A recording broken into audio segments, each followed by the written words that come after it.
Did I ever tell you what the definition of insanity is?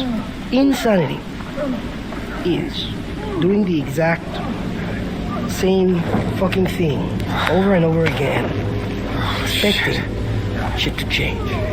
Killing Joke was the comic book that changed the fiction industry regarding characters who lack sanity and have no apparent reason. Alfred, in The Dark Knight, said, "Some men just want to watch the world burn." But contrary to that idea, I think the opposite is true. There is always a reason.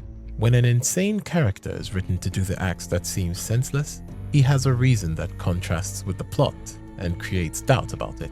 When this is done, we have some unforgettable characters. Batman Killing Joke by Alan Moore is one of them, with its Joker from which the later versions we know today were born. Another example is Don Quixote do Flamingo from One Piece, who is rightly considered the best villain of the series. Today, we will discuss the representatives of this philosophy in video games and how his presence marked a turning point in the writing of antagonists in the Far Cry series. Today, we will talk about Vaas and how his insanity, charisma, violence, and motivations created the perfect formula for the perfect antagonist. Although they may seem opposite, these two scenes from The Dark Knight and Far Cry have something in common. Both are outcomes that challenge all the ideals of their stories and question everything we have been presented with. There is a small spoiler for the ending of Far Cry 3, so if you want to avoid it, you might want to skip ahead a bit. At the end of the game, we have two options. Stay with Citra to procreate and have a child she considers the chosen one at the cost of being killed, or leave the island and kill Citra and the entire clan. Far from the mystical ritual that might suggest it is a more narrative choice, the best ending is the one where you kill Citra and leave the island, ending the Rakyat and their entire system. This is because Vaas is the result of that sick and mystical self-destructive system, and everything that comes out of that tribe will ultimately lead to death and despair. Both the Joker and Vaas are products of reality, a twisted reality. The Joker is like Batman. They are similar beings whose actions are opposite. Both are insane and reflect each other, just as Vaas and Jason are the same. We as players commit atrocities that the character himself commits. This is why Batman never can or dares to kill the Joker. Vaas is the conclusion of the rules of his world by a person who did not care about that world. Let's talk about Vaas and how to reach insanity.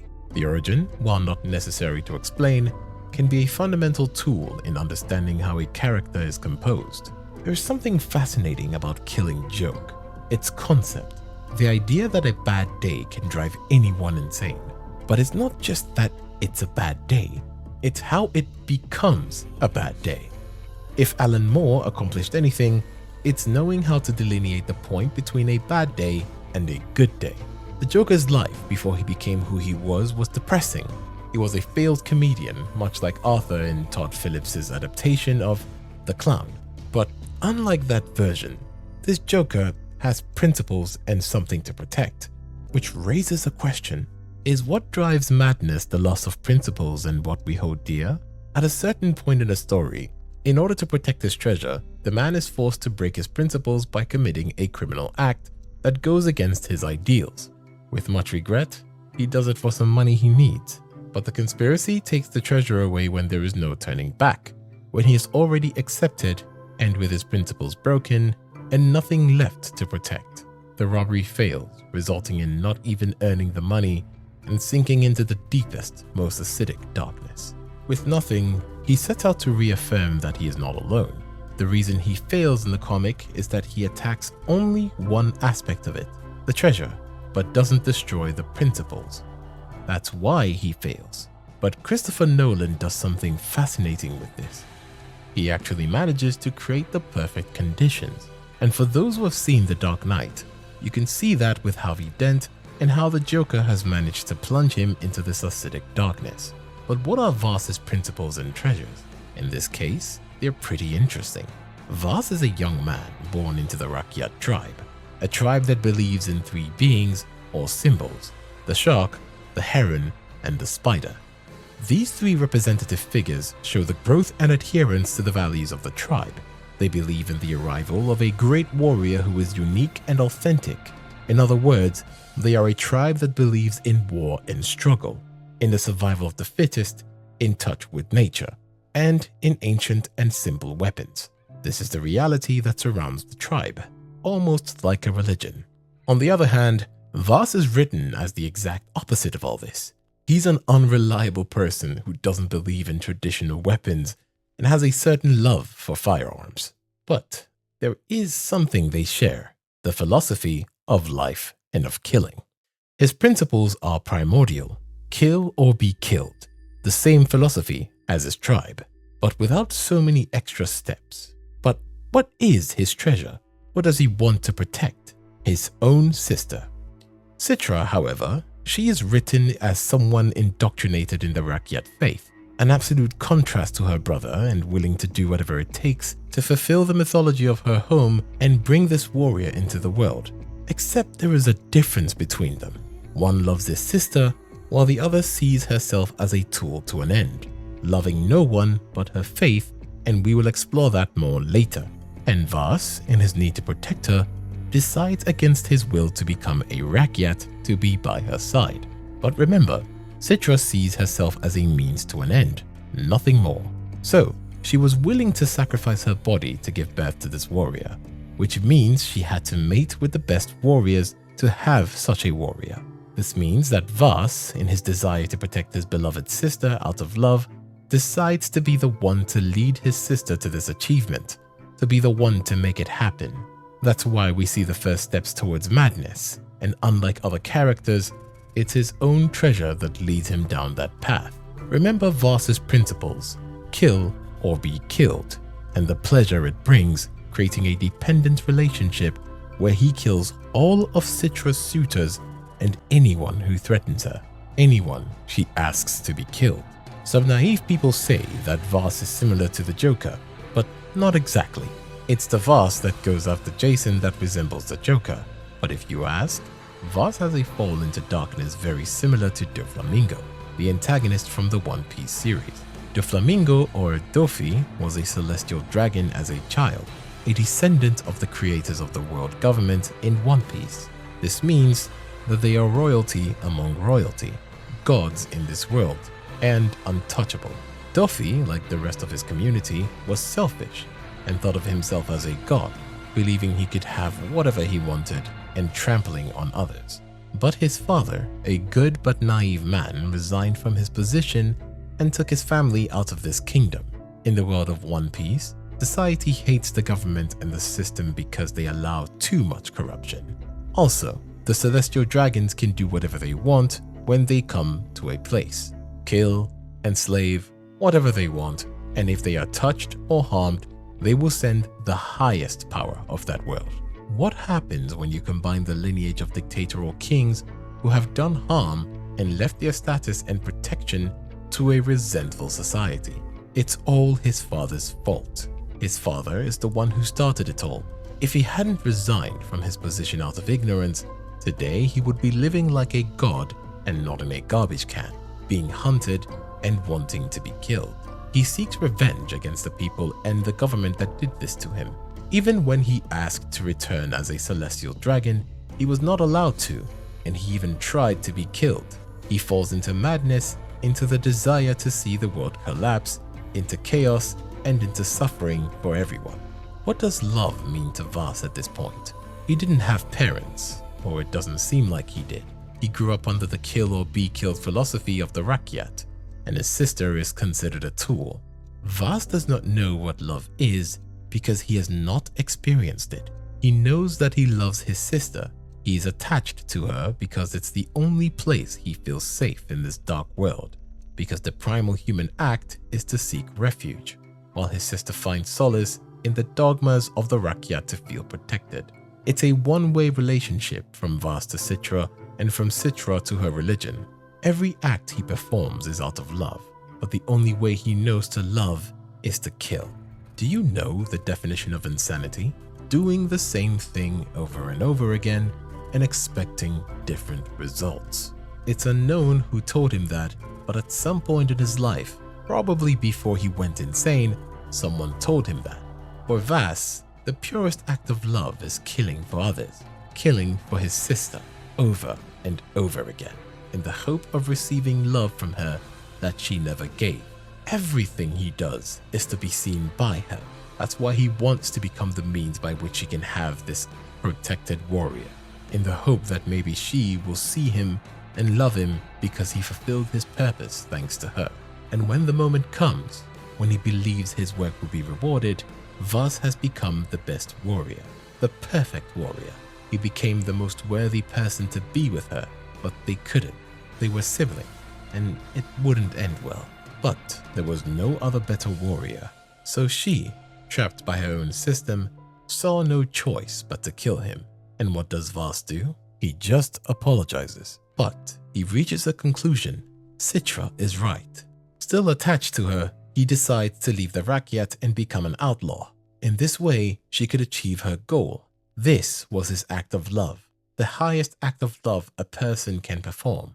But there was another problem. He was human, and there was a limit to how much he could take. So he clung to what he had always done, kill.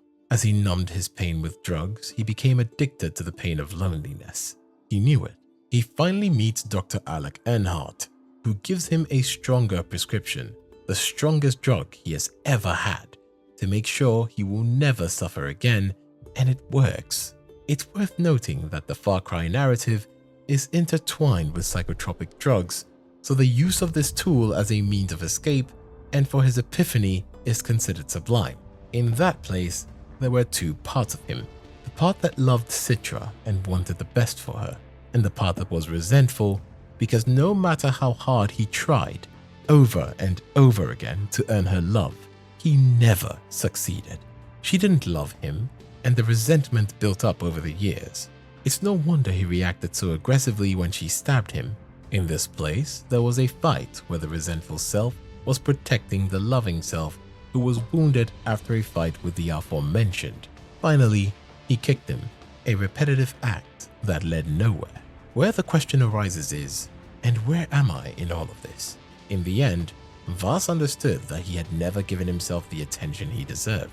He was devoting his life to someone who never loved him because she didn't love herself.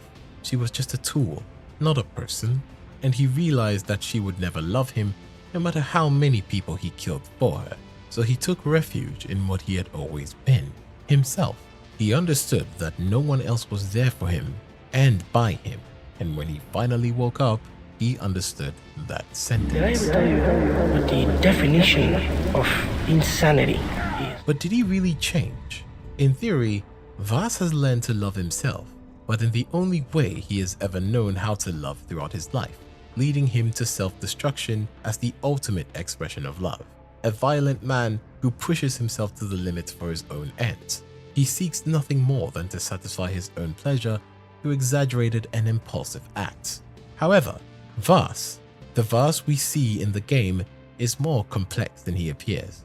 One question arises: can a simple drug really change his view of the world so drastically, or is it something that oppresses him?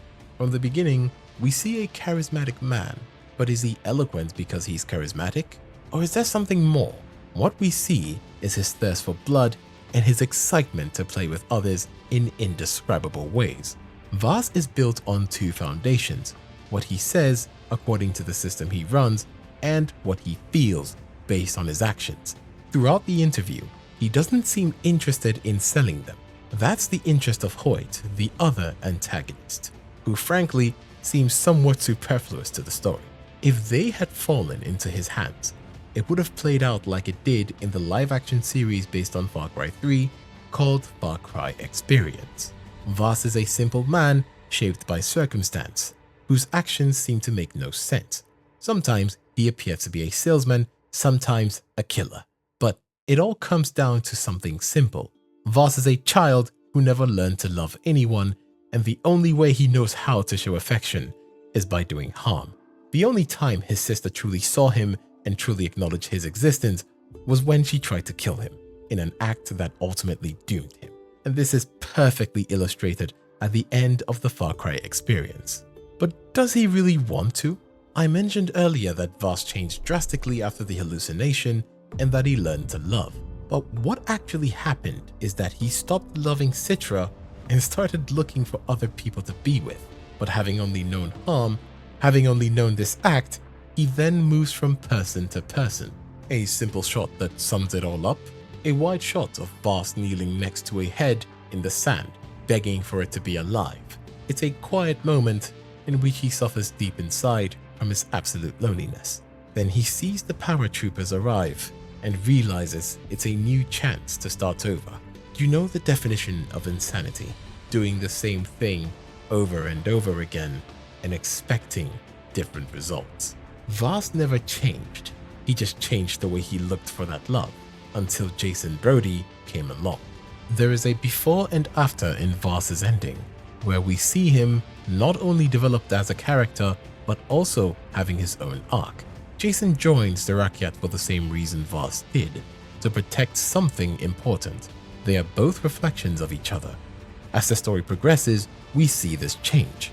The second time he shows up, Vaas is just playing with him, torturing his friends, getting his attention, making him suffer, and pushing him to the edge, because he's always looking for that attention. And that's the way he operates. That's why he's always so animated. Vaas even tries to burn Jason, but hopes he will escape. He always hopes to play for the rest of his life. He makes jokes because he considers you his friend, and that makes him different from the other antagonists in the saga. He doesn't act out of absurd and improbable madness. All his actions make sense from his point of view. Even when he is about to burn him, he opens up and explains that he has stopped fighting for his loved ones because they are all worthless. He will kill Citra just like he killed his brother, but Jason is slowly becoming what Vaas cannot be. So he goes from wanting to play with him to wanting to kill him. They have a conversation before he throws him, but deep down he never does because he doesn't want to.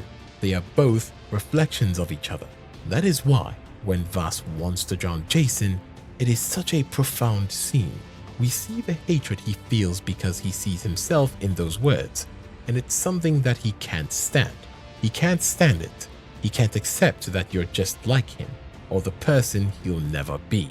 The whole first part of Far Cry is this battle of equals until it reaches its climax. It's even poetic. Vaas stabs him first, but doesn't kill him, and at the end, he does it in a place with televisions where they reflect each other and he finally dies. But from Vaas's point of view, we see that fall, he was just jealous because his sister saw Jason and not him. Madness can come in many forms, but it often stems from a specific moment.